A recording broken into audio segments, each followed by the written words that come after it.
पकड़ लिया। गजेंद्र को लगा कि कोई जीव हमारे चरण को पकड़ लिया है, लेकिन मन में अहंकार था कि मैं तो गजराज हूँ।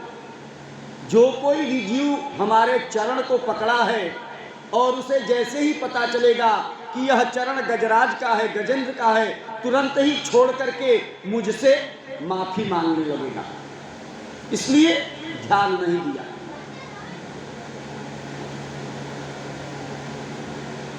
मगर जो था जलचर जीव था, जल में था, उसको आहार मिल रहा था, और गजेंद्र जो था जलचर जीव तो था नहीं, ऊपर से उसके शरीर से रक्त को सोख रहा था ग्राह।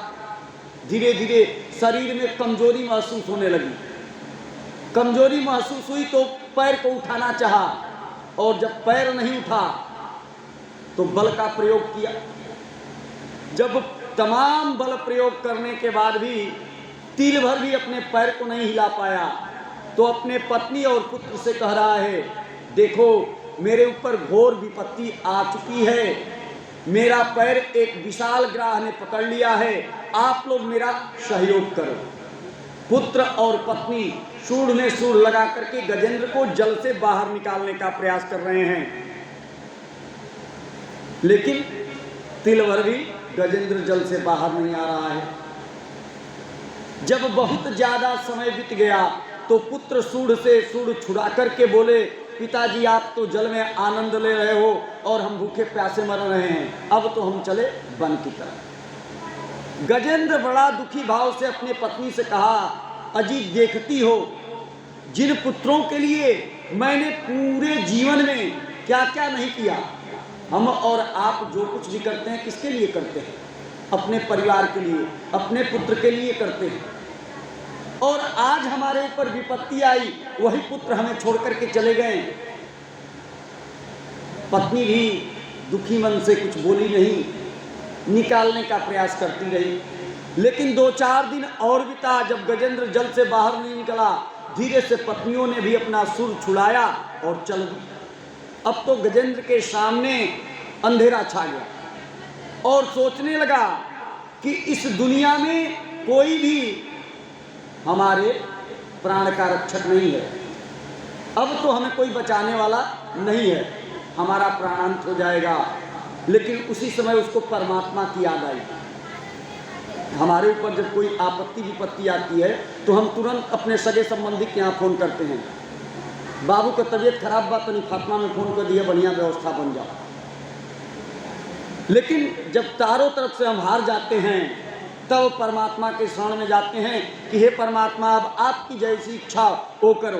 अब गजेंद्र भी परमात्मा के शरण में गया और कह रहा है कि अवध बिहारी हो हम आए शरण तिहारी, अवध बिहारी हो हम आए शरण तिहारी, संकट हारी हो हम आए शरण तिहारी। परमात्मा का स्तुति कर रहा है। भगवान गरुड़ से कहे, गरुड़ उनके वाहन हैं, कहे गरुड़ जल्दी आओ, गजेंद्र को ग्राह ने पकड़ लिया है, जल्दी से चल करके बचाना है। गरुड़ जी के मन में अभिमान हो गया, यह अभिमान किसी को छोड़ता नहीं है। गरुड़ के मन में अभिमान हो गया कि जब कहीं जल्दी जाना होता है तो प्रभु हमारी ही सवारी करते हैं। भगवान कहे गरुड़ जल्दी आओ, गजेंद्र को बचाना है। गरुड़ जी को अभिमान था, कहे महाराज आ रहा हूँ। अरे तीनों त्रिलोक के नाथ को, स्वामी को लेकर चलना है, मामूली बात नहीं है। भगवान सोचे कि ग्राह तो गजेंद्र को पकड़ा है, उसको तो बचाना ही है, लेकिन उसके पहले गरुड़ को जो अहंकार रूपी ग्राह पकड़ लिया है उससे बचाना जरूरी है।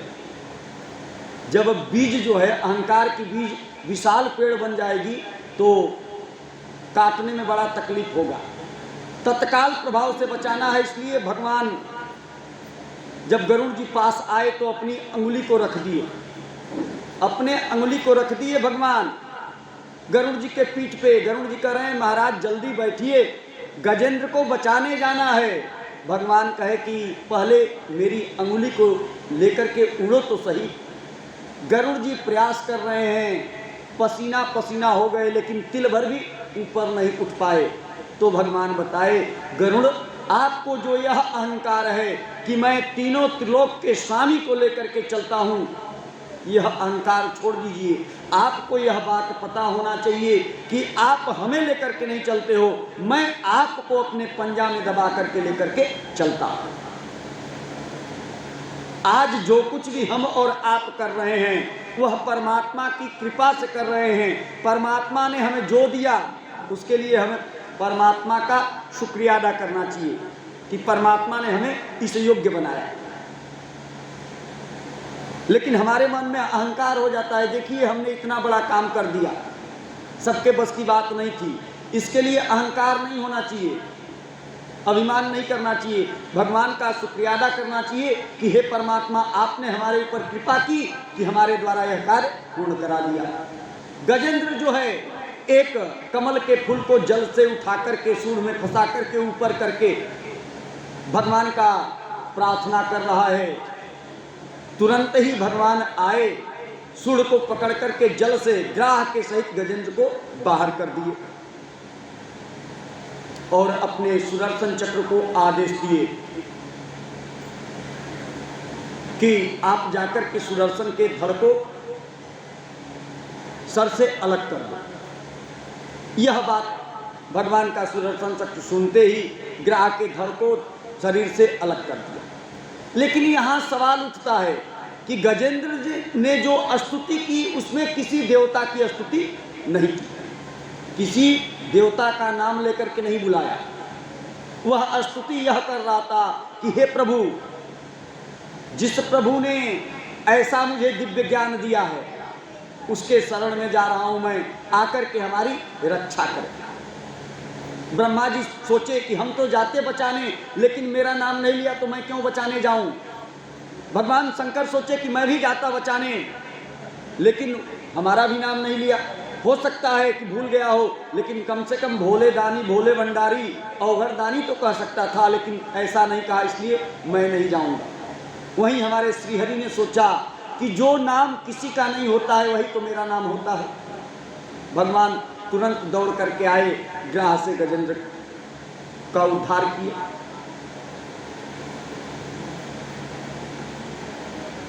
अब यहाँ सवाल उठता है कि भगवान पहले ग्राह को बचाए कि पहले गजेंद्र को बचाए। ग्राह का उद्धार किए कि गजेंद्र का उद्धार किए, क्योंकि भगवान के हाथ से मरना भी उद्धार होता है और भगवान के हाथ से बचना भी उद्धार होता है। कह रहे हैं कि इसलिए परीक्षित जीवन में हमें विश्वास को अपनाना चाहिए। परमात्मा कभी हमको नहीं भूलता है, यह विश्वास हमारे मन में होना चाहिए। और प्रभु के चरण में जो कुछ एक बार चढ़ जाए उसको कभी भूल करके भी हमें अपने चरण में नहीं लगाना चाहिए। एक बार की बात है, दुर्वासा ऋषि गए स्वर्गलोक,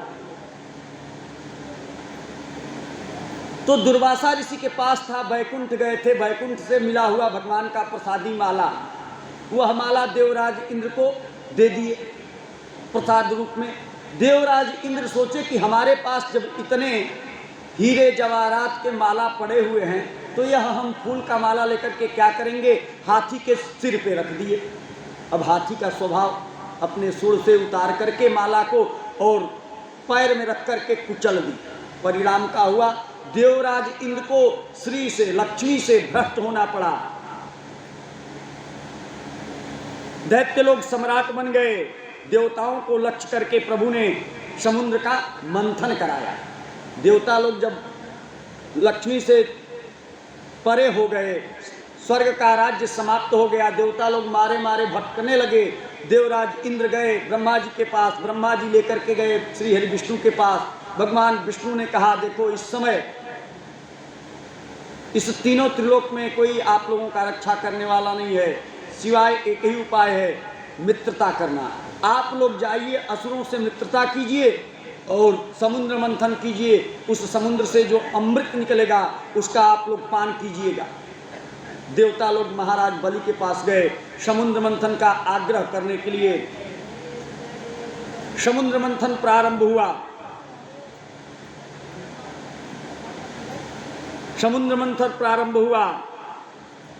समुद्र में से अमृत निकलना तो दूर, हलाहल विष निकल गया।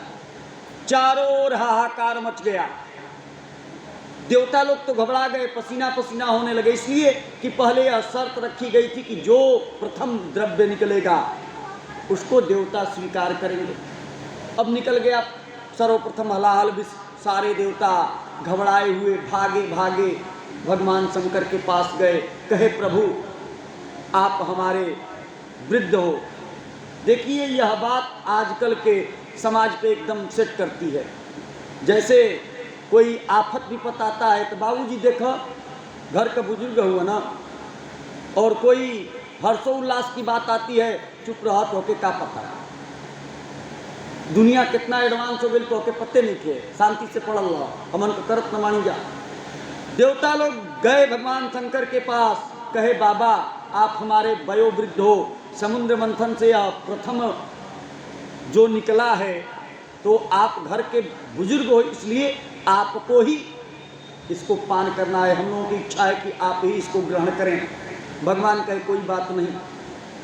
और भगवान शंकर उस हलाहल विष को पान कर गए।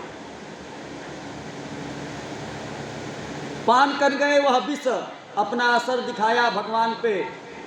भगवान का कंठ नीला पड़ गया, उनका तभी से नाम हो गया नीलकंठ। बोलिए नीलकंठ भगवान की। इसलिए यह कथा हमें शिक्षा देती है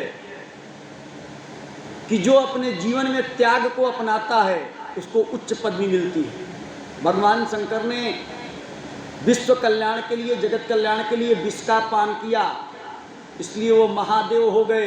देवता लोग अमृत पान किए तो अमर हुए और केवल देव हुए। तो इस कथा से हमें शिक्षा लेनी चाहिए कि हमें अपने जीवन में त्याग को अपनाना चाहिए। और वह त्याग कहाँ से आएगा, वह भक्ति कहाँ से आएगी, तो वह आएगी परमात्मा के नाम लेने से। तो आइए दो बार हम लोग भी परमात्मा का चिंतन करते हैं। श्रीमन्नारायण नारायण